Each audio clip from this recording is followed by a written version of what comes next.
Jose Mourinho. And then my election, of course, was Spain. So Florentino Pérez. I win 65. He met as the winner. Exactly. And you are winning the idea. When you're free, Mourinho never coach Madrid. Because now I'm more trying election. Yes. So we come in. The official confirmation. We come in one who winning and come over Mourinho. We come penasem. But Rich, yeah, much as I say, in the last 8 years, you have been Mourinho supporters. Because Charlie, you free Tottenham most of Konena, Moyes, Roma, Fenerbahce, Benfica, team where they Champions League. It's Yamina that says Mourinho say Benja Juma cases of Real Madrid. And for me, be a Mourinho disciple, be in fact an appointment Kwame Mickey, Captain Siasiane, Kojomafu, Simon Kancho say, yeah, boy, who you Krum next season. Krum have better because Mourinho is back. Mourinho is back at Real Madrid. Yeah, but coach team Kessie.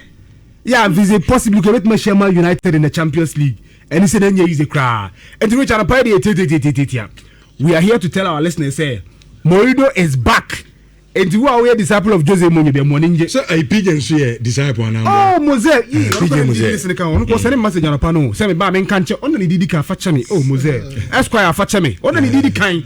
It is a Mourinho disciples in the Abro. Share and support team Biao, senior. Yeah, but Mourinho will on the echo. And I'm Benfica, the other not with Benfica. But after the elections, Florentino Pérez a pulley 21,741. And Enrique Erekwemi also pulley 11,814. Yes. Also Oman Gabu. And but 65-35. Yeah, Oman Gab. We election we own. A Chelsea Florentino Pérez they be a 2 million Kutan Real Madrid in the last 15 years. No, or no also Buzan whole questions. Say there are people within the system. As many as how many people? 11,814. Yes. 814. Where we came vote to Nhyira. So I nipa we nyina person go be Madrid. And I think say yes, guy in 35%. But was sending strong signal. That's true. Was sending strong signal say Ebia Florentino Pérez a president, but onya no who say I am absolutely in charge of Bia Pedemeyano. And the signal say Senima be a warrior queen, also changing the ways. The only problem with Florentino Pérez, a fantastic administrator, but he gives too much power to the players. Richardo, what's the Makachi say? A bad issue between players and coaches are unapologetically. I will always side with the coaches.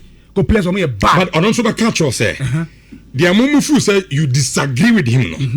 Sanya Manano that's successful at Real Madrid. And Yamas is a football evolves every day. And there will be a so they are the custodians of the UEFA Champions League. Richardo, football evolves every day. Yes, Cristiano Ronaldo back then where you go. Mesut Ozil, Angel Di Maria. But these players were winning Champions League, they were winning laurels. Madrid team have back to back. You can't say seasons without. Exactly.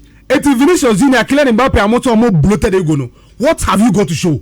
That's the big question. And now when I'm more exaggerating him because you, I mean, football ain't me say throughout season in Nana, let's say years in Nana, let's say 5-10 years in Nana. The Bia, you continue to win. Ain't me massa the Bia did be Bia on Kwana, but ain't me massa. Madrid who almost it's football. Madrid who somewhere the cathedral of world football. I feel also GBB. Maybe the say, but ain't me massa every season be on GBB. No, maybe the say. Me answer question now. Ubusa I say, a place in the make it club no. I don't have a problem. These are Galacticos, but back then they all Galacticos no. They were winning something. But we now we go no bro so Kylian Mbappe. Yes, he's scoring goals. Over 40 goals last season in all competitions. Fantastic. But then I want to try.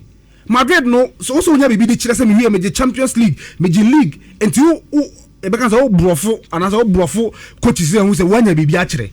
But not these players are money share. Me them who say Mourinho bano. It is gonna instill instant discipline in the team. Because Mourinho who are Mbappe now we need go channel. And I'm glad to say Mourinho and Florentino Pérez agreements. Massa. And Yema Akoso in the last 2 years, Zabi Alonso and Abelo Abaye no. I was say me banam better than me to me. Enough of the powers are the players that they be omunya to me no more lording over these coaches. What it is recently omu to me fashema.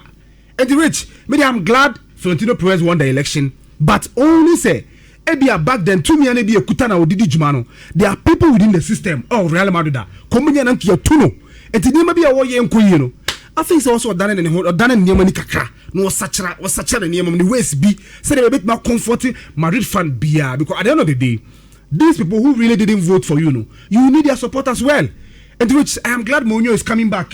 So if the special one is coming back at Real Madrid, next season, I'm going for a month, man, Champions League, and I'm Chelsea for.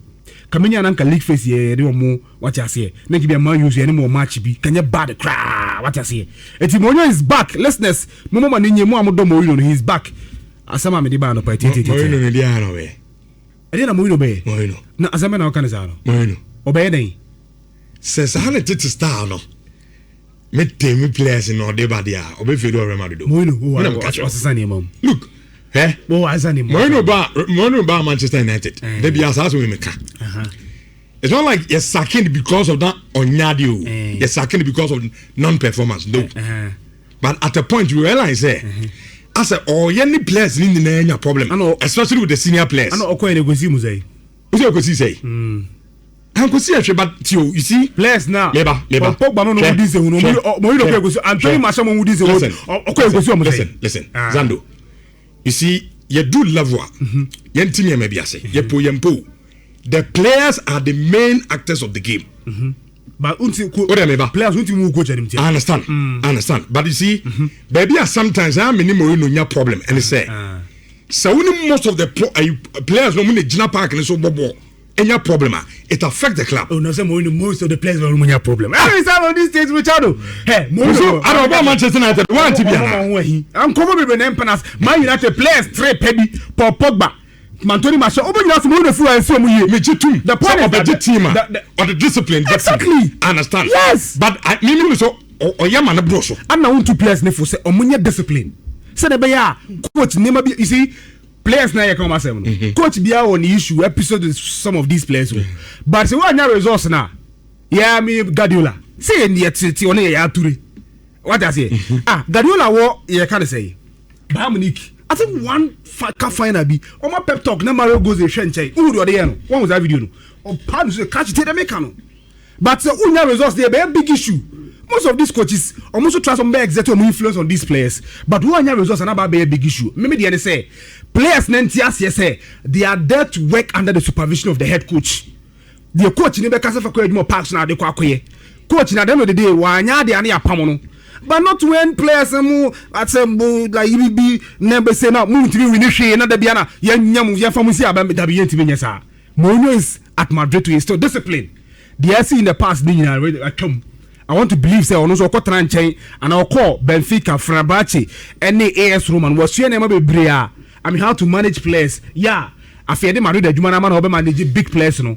Big masacha name I'm Madrid is successful being rich. Okay. Mark Obeng, I say I'm a staunch Chelsea fan.